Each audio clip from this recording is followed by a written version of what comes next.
Devil's favorite advocate, Deuce loosely here. How's it going? I'm going to make this quicker than usual because I am packing. I am leaving the house in less than an hour to go to Lancaster, Pennsylvania for a convention. I don't know if I will be doing any kind of coverage there because the post-convention Dead Dog Party may or may not host a WrestleMania viewing, so we will see how that goes. I might do a recording afterwards if that happens, but anyhow. For now, first of all, I'm going to get to some quick predictions for WrestleMania. It seems there's only going to be 8 matches, from what I can tell, and 4 hours, 8 matches over 4 hours. That means there's going to be a ton of filler. Look forward to that. Okay, in no particular order, I'm going to run down my the predictions for the 8 matches that we know of so far. The Andre the Giant Memorial Battle Royal will be won by Damian Sandow, and I believe this is going to spark something the night after. I believe something's going to happen on the Raw after WrestleMania where Miz comes out and he claims the trophy for himself because, after all, Sandow is just his, assistant or whatever, and Sandow is not going to take kindly to this. He's not going to take it lightly, and there's going to be a fight, and there's going to be a feud or whatever starting in earnest. No more teasing and no more circling around the issue here. It's going to happen, and it's probably going to start Monday night. So that's my prediction for that. The team of AJ and Paige will probably beat the Bellas. Not that it matters. This is one of those filler matches, and wouldn't you know it, it's a Divas match. So a piss break during WrestleMania. I've heard a rumor that the Bellas are going to be leaving WWE soon, which means this would make 2 spaces available on the main roster. Gee, I wonder who they could be calling up to replace them. I guess at this point, anything would be better than the Bellas. So maybe Charlotte, maybe Bayley, maybe both of them. We shall see. But I'm taking AJ and Paige on this match. Lol, Cena wins against Rusev. No more need be said. I'm still taking Roman Reigns over Brock Lesnar because, in spite of the fact that I heard just today that Lesnar has indeed re-signed with WWE, even though they haven't been talking about the terms. We don't know how long he's re-signed for, and we don't know how much more this is going to cost Vince to keep him around. And I'm wondering if this is going to increase the number of matches that Lesnar is involved in.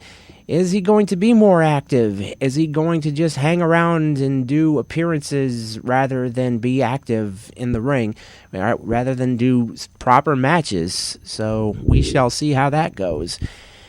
But yeah, I'm still taking Reigns to win because WrestleMania has to end on a feel-good moment. So, they're not, even WWE is not stupid enough to jeopardize that. Sting is going to win over Triple H. It has to happen this way because, what would have been the point of activating Sting on the main roster if he wasn't going to do something major? I'm glad that they had him actually speak on this week's Raw. That was good. He is looking and sounding more and more like his TNA self, and this is what WWE needs. They need a Sting that is talking, that is active, that is actually doing something rather than just making appearances and short little, jabs. So, Sting is going to take down Trips. Let's see, Randy Orton is going to take down Seth Rollins. I forgot his name, believe it or not. He's the guy that carries the Money in the Bank briefcase, and we all know how the briefcase tends to affect anyone who carries it. The person who carries the Money in the Bank briefcase is even less infallible than he usually is. And Seth Rollins will be no exception. Orton is going to win at WrestleMania. Bray Wyatt has to win over Undertaker. Otherwise, this whole build-up is for nothing. And they are wasting Bray Wyatt as a character. That will be the last nail in Wyatt's coffin, because if he loses to Undertaker, there is nothing for him to come back to. He cannot be the new big bad in WWE if he cannot get over Undertaker. So they need to put him over. Undertaker needs to put Wyatt over in order to pass the torch. And this is something that needs to happen, because Undertaker cannot maintain, I mean, even an annual match, even one annual match. The guy can't hack it anymore. Wyatt is going to have to slow the pace down to match Undertaker as it is. So we have got to get someone else in there. And Bray Wyatt is the best guy that they have right now to get that done, to be the big bad in WWE, which is what they need. All they have is a bunch of gray area guys who flip-flop between heel and face. They need a guy who is going to be solid heel and solid bad guy. And Bray Wyatt is that guy. They just need to seal the deal at WrestleMania against Undertaker. He needs this win, so I'm taking Wyatt. And finally, I'm going to look at Barrett, at Wade Barrett, to retain.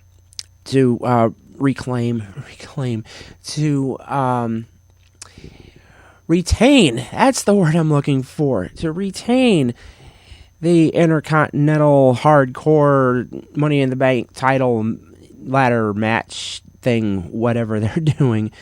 My initial call was to go with Daniel Bryan.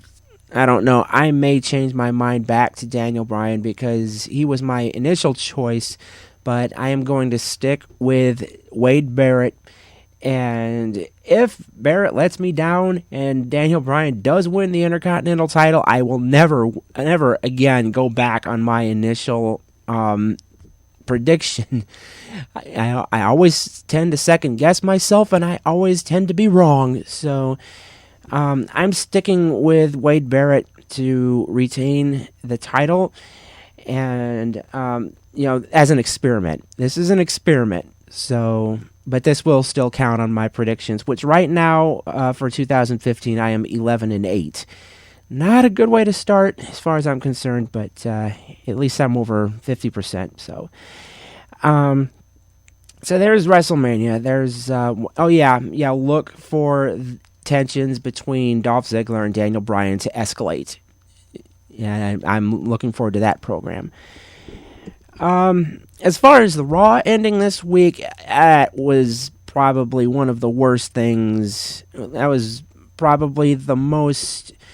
it was the heaviest momentum stopper that I have seen in a long time. It's like we had a pretty decent Raw going until the very end, where Brock Lesnar and Roman Reigns played mine with the title belt. It's like, really? That's all you had? Come on. You can do better than that. Is this really how you build the main event at WrestleMania? But other than that, here's something that I heard today.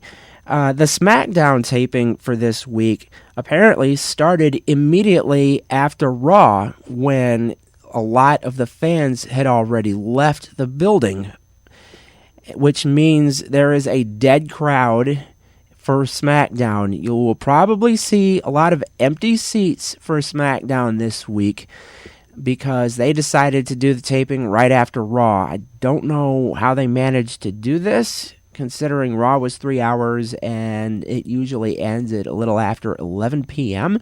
and SmackDown's supposed to go on for another 2 hours. I would really like to have seen how they did this, unless they... No, I really don't know how this happened, but this is what I was told, this is what I heard, and we will see Friday night, I suppose. If the crowd is as dead as I hear it will be, expect a lot of post-production embellishment. NXT, yeah, there will be someone representing NXT in the Andre the Giant Memorial Battle Royal.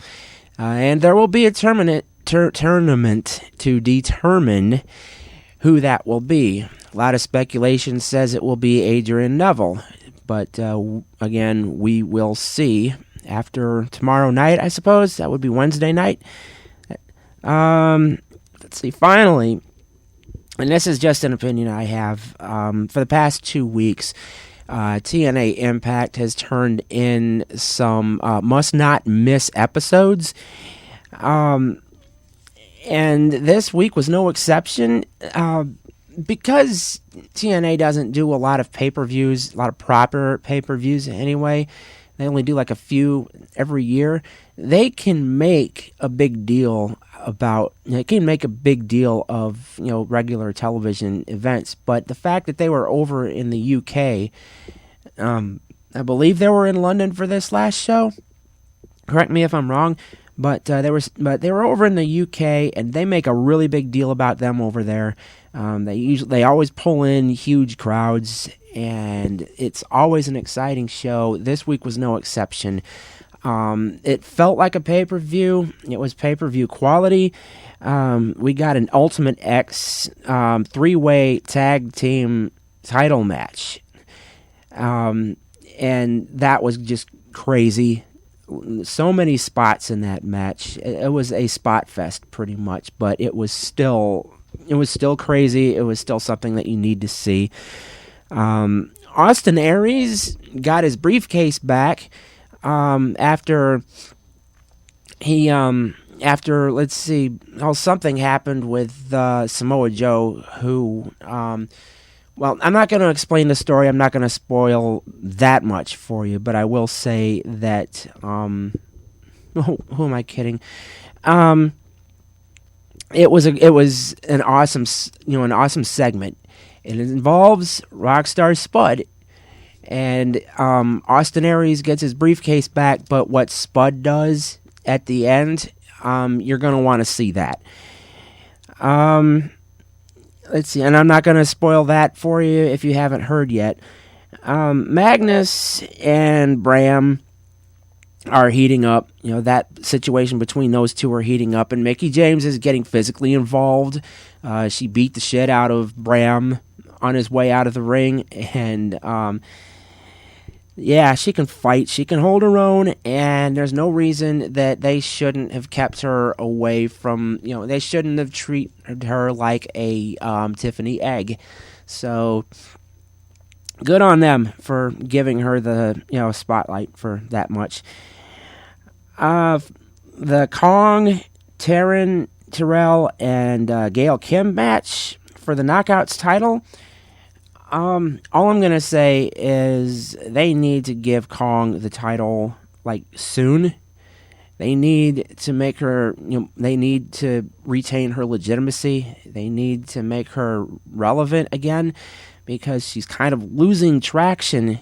The longer she doesn't have the title, the longer she doesn't, stay in a serious position to contend for the title, she loses, her stock value kind of goes down, and they need to do something more with Kong. Like I said, they need to give her the title soon, and that's all I'm going to say for that.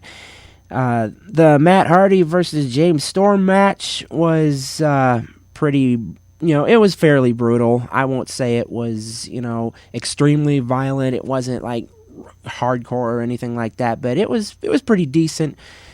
And finally, Kurt Angle versus Bobby Lashley. That was an excellent match. Kurt Angle still has it. Who knows how much longer Kurt Angle will still have it, but it looks like he's still got a significant amount in the tank. And the story they told with this match, it was solid, up and down, beginning to end. Bobby Lashley was not made to look weak. In fact, he looked like, he's in this for the long haul. I mean, he better look like that because he's, he is, he re-signed. So he's going to be around for a while.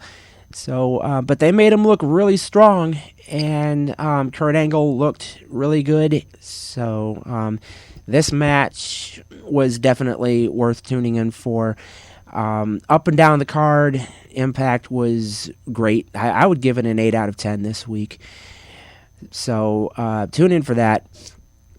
I am showing approaching 16 minutes on my timer right now. So, and I've still got some packing to do because I have to leave in about half an hour. So, if you knew my packing habits, you would have to be standing behind me, whacking me over the head with a carp to get me moving again. So, clock is ticking for me. I've got to go. I might, talk to you guys right after WrestleMania. If I don't, well, like I said, no promises, but you'll hear from me again, and I will definitely have reactions from what I heard and what I saw of WrestleMania, and what I heard and saw of Impact this week. And that will probably happen like when I get home on Monday night, or maybe I'll wait until Tuesday. So either way, this is Deuce Loosely, the devil's favorite advocate, saying see y'all on the flippity flop.